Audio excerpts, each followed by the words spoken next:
చూసావా ప్రకృతి విపత్తు? నీ మతం, నీ దేవుడు, నీ అధికారం, నీ గర్వం, నీ డబ్బు, నీ హోదా, నీ అహంకారం, నీ ఇల్లు కట్టుకునేటప్పుడు నువ్వు చూసే వాస్తు ముహూర్త బలం ఏది ఏది ఏది ఇక్కడ పనికి రాలేదు. గుళ్ళు, గోపురాలు, మసీదులు, చర్చిలు దేనికి మినహాయింపు లేదు. రాజు బంటు అనే తేడా లేదు. ప్రకృతి ముందు అంతా సమానమే అన్న విషయం గుర్తుపెట్టుకో. వాస్తవానికి ఒక పేదవాడు ఇల్లు కూలితే మహా అయితే చిన్న చిన్న గాయాలు మాత్రమే. అదే ధనవంతుడు ఇల్లు కూలితే కనీసం శవం కూడా దొరకదు. ఇది గుర్తుపెట్టుకో. గట్టిగా బతికితే మహా అయితే 100 ఏళ్ళు, అందులో రాత్రి రూపంలో 50 ఏళ్ళు పోతుంది. మిగిలిన 50 ఏళ్లలో ఏమీ తెలియని పసితనం అంటే బాల్యంలో 10 ఏళ్ళు గడిచిపోతుంది. మిగిలిన 40 ఏళ్లలో చిట్ట చివరి వృద్ధాప్యంలో దినదిన గండంగా 5 ఏళ్ళు గడిచిపోతుంది. ఇంకా నీ కోసం మిగిలింది కేవలం 35 ఏళ్ళు మాత్రమే.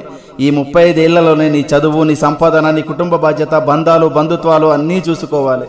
కాబట్టి జీవితం చాలా చిన్నది. ఇది తెలియక కులాలు, మతాలు, పార్టీలు అనే పగలు ప్రతీకారాలతో రగిలిపోతున్నారు. ఇది వద్దు. సాధ్యమైనంత వరకు నీ శక్తి మేరకు నీ సమాజానికి నీకు గుర్తుగా ఏదో ఒక మంచి పని చేసే వెళ్ళిపోదాం. Thank you.